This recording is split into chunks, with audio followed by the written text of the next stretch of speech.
morning. We continue on page 190 of Inside of a Dog. Theory of Mind.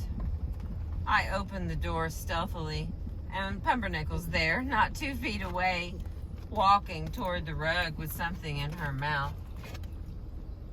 She stops in her tracks and looks over her shoulder at me, her ears down, her eyes wide.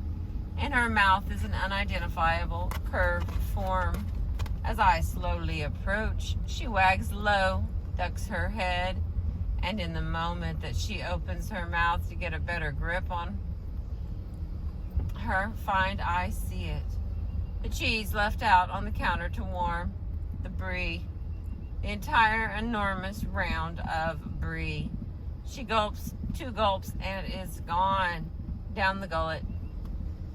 Think of the dog caught in the act of stealing food from the table, or looking at you squarely in the eyes with a plea to go out. Be fed or be tickled.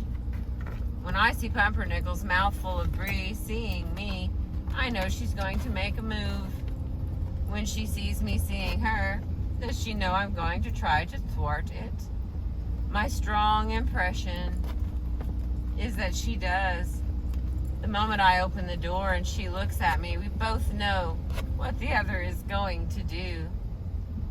The study of animal cognition reaches its pinnacle in addressing just this kind of scene. One raising the question of whether an animal conceives of others as independent creatures with their own separate minds. This ability seems more than any other skill, habit, or behavior to capture what it is like to be a human. We think about what others are thinking. This is called having a theory of mind. Even if you have never heard of theory of mind, chances are you nonetheless have a very advanced one. It allows you to realize that others have perspectives different from your own, and therefore have their own beliefs, different things they know and don't know, a distinct understanding of the world. Without one, others' behavior, even the simplest acts, would be utterly mysterious, arising from unknown motivations and leading to unpredictable consequences. Trying to guess what a man approaching you with his mouth agape, arm raised high, hand waving frantically, is going to do is greatly aided by having a theory of mind. It's called a theory because minds are not directly observable.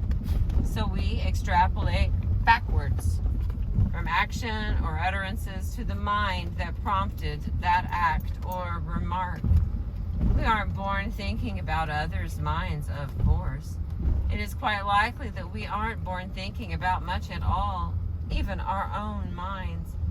But each normal child develops a theory of mind, eventually, and it appears that it is developed through the very processes discussed so far, through attending to others and then noticing their attention. Children with autism often don't develop some or any of these precursory skills. They may not make eye contact, point, or engage in joint attention, and many don't seem to have a theory of mind. For most people, it is but one large theoretical step from an awareness of the role of gaze and attention to realizing that there is a mind there. The gold standard experiment for theory of mind is called the false belief test. In this design, the subject, typically a child, is presented with a mini drama played out by puppets. One puppet places a marble in a basket in front of her in full view of the subject, and a second puppet. Then the first puppet leaves the room. Promptly, the second puppet wickedly moves the marble over to her basket. As the first puppet returns, the subject is quizzed. Where will the first puppet go looking for her marble? By age 4, children answer correctly, realizing that they and the puppet know different things. Before that age, though, children surprisingly and unambiguously fail. They say the puppet will look for the marble where the marble actually is, in the second basket, showing that they aren't thinking about what the first puppet really knows.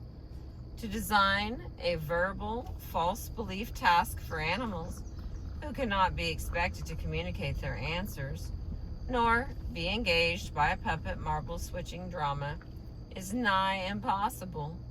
So nonverbal tests have been developed.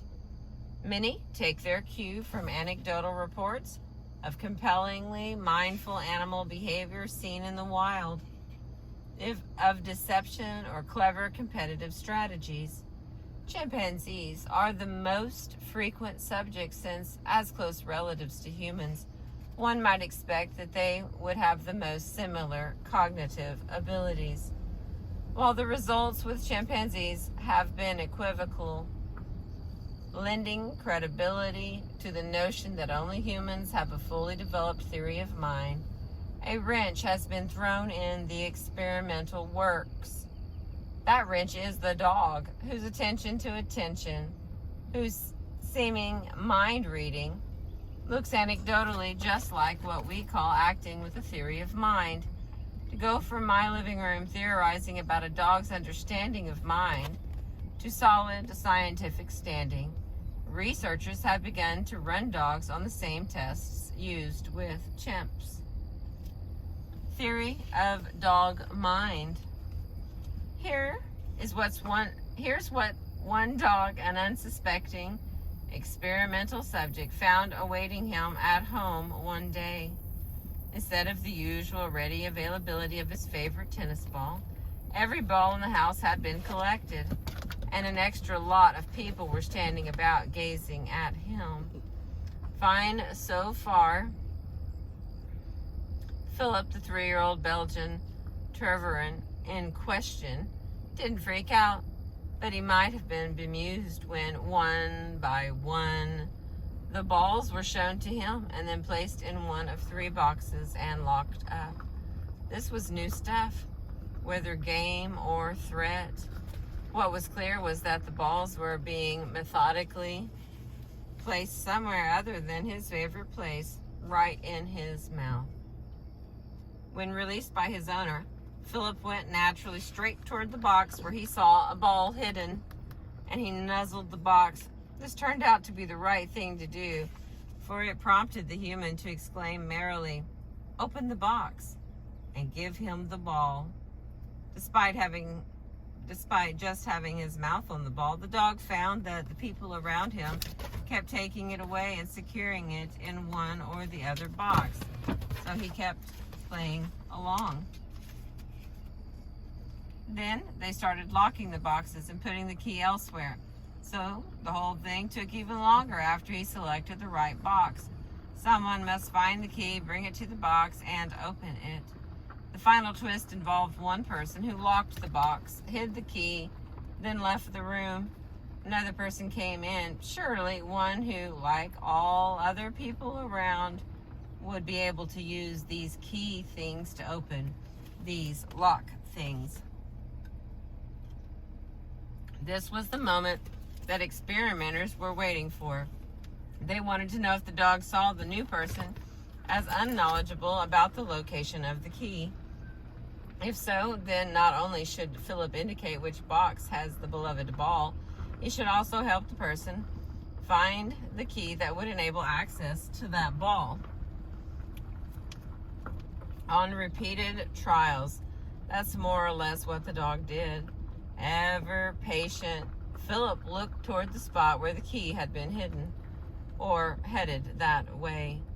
Note that he didn't actually take it in his mouth and open the box. Now that'd be some trick. But even the most ardent dog enthusiast will admit it's unlikely. Excuse me. Instead, Philip used his eyes and his body as communications. Philip's behavior could be interpreted in three ways: one functional, one intentional, and one conservative.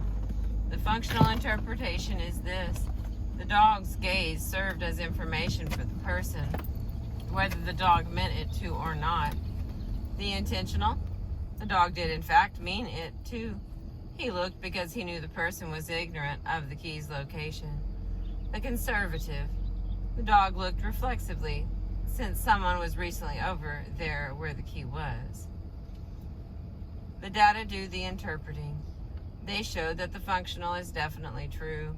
Gaze did serve as information to the person nearby. But the intentional take is also true.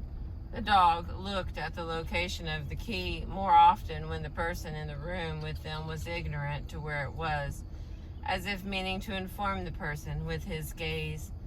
That nixes the conservative interpretation.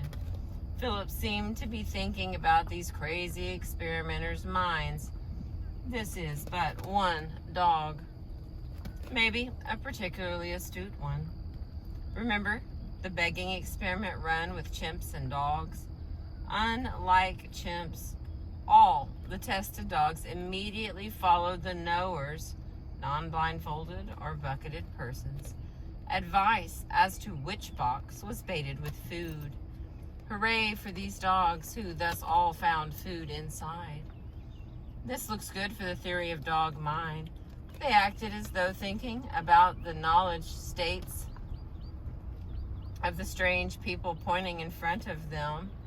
But after this seeming cognitive accomplishment, a strange thing happened.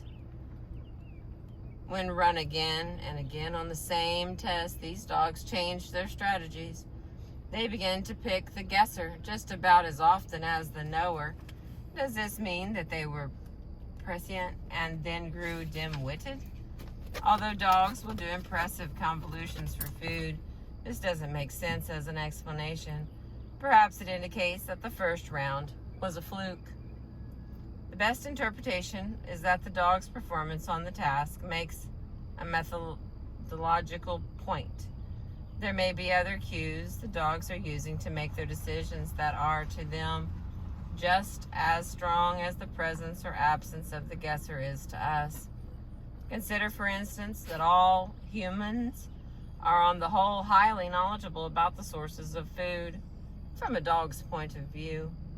We are regularly around food. We smell like food. We open and close a cold box filled with food all day long. And sometimes we even have food dribbling out of our pockets. This is such a well-learned feature of us that it might be hard to overturn on the basis of a few trials one afternoon. This hypothesis is borne out by the fact that the dogs did use the people to make their decisions. They never chose a third box, unsettled by either the guesser or the knower. However, we interpret the results, though. The dogs are not going out of their way to prove to us that they have a theory of mind. Of course, one of the difficulties of designing experiments for any animal is that as the procedure grows more complicated, in order to test for a very specific skill, it risks becoming an exceedingly strange scenario for the animal. One might suggest that massive confusion on the part of the subjects is not unreasonable. They are often thrust into situations that are bizarre, that are, in fact, intentionally unlike anything they've seen before. People appear with buckets over their heads. Trials go on endlessly. It is in every way not normal. Dogs, nonetheless, sometimes manage to perform well at the tasks in front of them. Still, their natural behavior in a natural setting is a better indication. What do dogs do without the peculiarities of baited and locked boxes and uncooperative humans to puzzle over? Their most representative behavior will appear in dealing naturally with other dogs or with humans. If it is socially helpful for a dog to consider what other dogs are thinking, the ability to do so may have evolved and may still be visible in social interactions. This is why I spent a year watching dogs play, playing in living rooms and veterinary offices. down hallways and pathways, on beaches, and in parks. Thank you for listening. We're on page 196. I appreciate you.